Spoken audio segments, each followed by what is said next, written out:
তবে এসে আমরা যেটা করলাম যে লিখছিলাম কি বাবু ইটস ম্যাঙ্গো, তাই না? কি লিখছিলাম?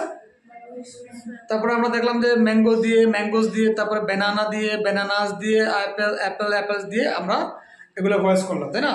যেমন বাবু ইটস ম্যাঙ্গো, এটা ছিল ভয়েস কি ম্যাঙ্গো ইজ ইটেন বাই বাবু। আবার যখন আমরা ম্যাঙ্গোস দিয়ে করছি কি হয়েছে mangoes R eaten by Babu. Bangla কি হবে? বাবু ইটস ম্যাঙ্গো, বাবু আম খায়, ভয়েস হচ্ছে mango is eaten by Babu. Bangla হয়েছে আম খাওয়া হয়েছে বাবু দ্বারা, বা বাবু দ্বারা আম খাওয়া হয়েছে না, বাবু দ্বারা আম খাওয়া হয় বা আম খাওয়া হয় বাবু দ্বারা, কি কথা। আবার ম্যাঙ্গোস দিয়ে যেমন করছি কি হচ্ছে আর হয়ে গেছে, তাই না? তাহলে ম্যাঙ্গোস আর ইটেন বাই বাবু।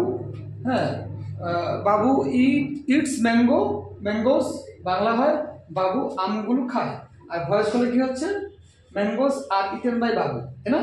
তাহলে বাংলা কি হয় আমগুলো খাওয়া হয়, খাওয়া হয় কিন্তু, ঠিক আছে, খাওয়া হয়েছে না কিন্তু, হয়েছে হলে পারফেক্ট পরে করতে দেখবো আমরা।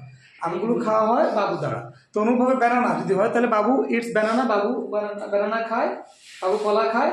আর banana is eaten by Babu, Bangla হয় ব্যানানা বা কলা খাওয়া হয় বাবু দ্বারা। এভাবে করে আমরা চকোলেট পর্যন্ত করেছি। তারপরে আমরা পরবর্তীতে কি করলাম, আমরা হ্যাজ ইটেন দিছি, এটা পারফেক্ট টেন্স বলে স্যার, কি বলে পারফেক্ট টেন্স। আমাদের বোঝার দরকার না, মাথা রাখবো যে হ্যাজ ইটেন যখন করতে গেছিলাম আমরা একটা বিপদে পড়ছিলাম যে ভয়েসের নিয়ম হচ্ছে মেইন ভার্ব করতে কি পাস্ট পার্টিসিপল, তাই না? তার আগে প্রয়োজনীয় বি ভার্ব। তাহলে আমরা বি ভার্বটা এখানে ম্যাঙ্গোর সাথে হওয়ার কথা ইজ, আমরা দিছি বিন। পরে আমরা শিখলাম যে কোনগুলা মনোযোগ দিতে হতো। বল কি শিখলাম তো, বলো তো আমরা কি শিখছি?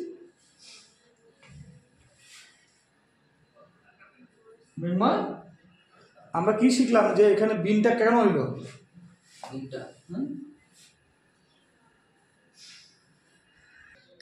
তারপর আমরা কি করলাম যে এই বিন ভার্বটা কখন দিছি আমরা শিখলাম যে ভয়েসের নিয়ম হচ্ছে ভার্বটা কিভাবে ভিতরি। দেখেন বাবু হ্যাজ ইটেন ম্যাঙ্গো, আমরা দেখছি ইটেনটা আগে থেকে ভিতরি দেওয়া আছে, কারণ পারফেক্ট টেন্সের নিয়ম অনুযায়ী টু হ্যাভ এর পরে ভিতরি থাকতে হয়। এখানে আমাদেরকে আর নতুন করে এই ভার্বের ভিতরি খুঁজতে হয়, যা আছে তা বসা দিচ্ছে, অর্থাৎ ইটেন আছে। কিন্তু ভয়েসের নিয়ম অনুযায়ী ভার্বের হবে ভিতরি ফর্ম, তার আগে প্রয়োজনীয় বি ভার্ব হবে। কিন্তু এখানে ছিল হ্যাজ, তাই না, পারফেক্ট টেন্স। কিন্তু ম্যাঙ্গোর সাথে হয় ইজ, কি হয় ইজ। কিন্তু হ্যাজের পরে ইজ দিলে হয় কি হ্যাঁ হয় ম্যাঙ্গো হ্যাজ ইজ ইটেন, কিছু মিলে না। আমি উদাহরণ বুঝতেও না বুঝতে কেমন ব্যাখ্যা করা লাগতেছে, উল্টা বলা লাগতেছে, তাই না, অশান্তি লাগতেছে। তার মানে এখানে বিন ভার্বটা লাগবে। বিন হচ্ছে কি টু বি ভার্ব, অর্থাৎ যদি কোনো বলো যদি কোনো বাক্যে টু হ্যাভ থাকে, মনে আছে বলো তো, হ্যাঁ বলো হ্যাভ উইল, আমাদের এই কথা থাকবে, ঠিক আছে। বলো যদি কোনো বাক্যে টু হ্যাভ থাকে আর তারপরে যদি কোনো কারণে বি ভার্ব দরকার হয়, সেক্ষেত্রে বি ডাবল এন বিন বসবে। এই কারণে দেখছি আমরা হ্যাজ বিন, যদি হ্যাড হইতো হ্যাড বিন, হ্যাভ হইলেও হ্যাড বিন, তাই না? এর কারণে ভয়েস করছি আমরা এই বাক্যগুলো থেকে বাবু has eaten mango, Babu has eaten mangoes, তারপর দিছি হ্যাজ ইটেন ব্যানানা, যেভাবে করে আমরা 8টা বাক্য লিখছি। হ্যাঁ, লিখার পরে এগুলো ভয়েস করছি, তাই না?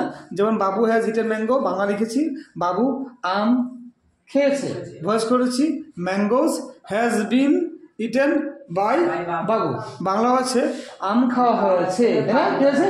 আম খাওয়া হয়েছে বাবু দ্বারা। আগে করছিলাম কি আম খাওয়া হয়, এটা ইন্ডিপেন্ডেন্ট টেন্স ছিল, আমার বোঝার দরকার নাই, শুধু বাংলা এটা মনে রাখলে হবে। তাহলে আবার যখন ম্যাঙ্গোস দিয়ে করেছি বাবু হ্যাজ ইটেন ম্যাঙ্গোস, অর্থ হচ্ছে বাবু আমগুলো খেয়েছে, ভয়েস করেছে কি ম্যাঙ্গোস হ্যাভ বিন, এখানে আর হ্যাজের জায়গায় কি হয়ে গেছে হ্যাভ, কারণ ম্যাঙ্গোস যদি একটা হয়েছে আমরা হ্যাজ দেখছি, যেহেতু অনেকগুলো আছে হ্যাভ দিয়েছি, ভয়েস হচ্ছে ম্যাঙ্গোস হ্যাভ বিন ইটেন, আমগুলো খাওয়া হয়েছে তাই কি বাই বাবু দ্বারা।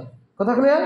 এভাবে করে আমরা এখানেও 8টা বাক্য বাংলা সকাল হবে। তো হোমওয়ার্ক থাকবে হচ্ছে ইটস দিয়ে আমরা যেটা করেছি আজকে ইংরেজি, এইগুলোর প্রশ্ন, তারপর বাংলা ভয়েস, তারপর বাংলা আবার হ্যাভ দিয়ে হ্যাভ ইটেন দিয়ে প্রশ্ন বাংলা উত্তর বাংলা, এই হচ্ছে হোমওয়ার্ক।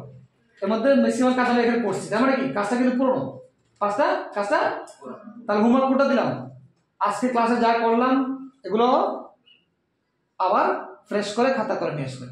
কথা ক্লিয়ার? তবে ওইটা বাংলা করা হয়নি, তাই না?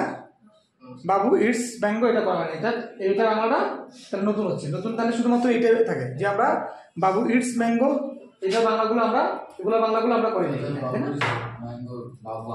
বাবু আম খায়, পরে হচ্ছে কি ম্যাঙ্গো ইজ ইটেন বাই বাবু, আম খাওয়া হয় বাবু দ্বারা। তাই বুঝা গেছে হোমওয়ার্কটা?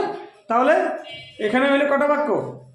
8টা 16টা বাক্য বাংলা সহকারে, তাহলে এটা হচ্ছে প্রশ্ন বাংলা, উত্তর বাংলা, মানে একটি বাক্য বাংলা, বেশি বাক্য বাংলা, এভাবে করে আমাদের ইনডিফিনিট এবং পারফেক্ট এই করলে সবগুলো বাক্য করে আসবে। হোমওয়ার্ক বুঝা গেছে? Homework clear? Okay, thank you very much.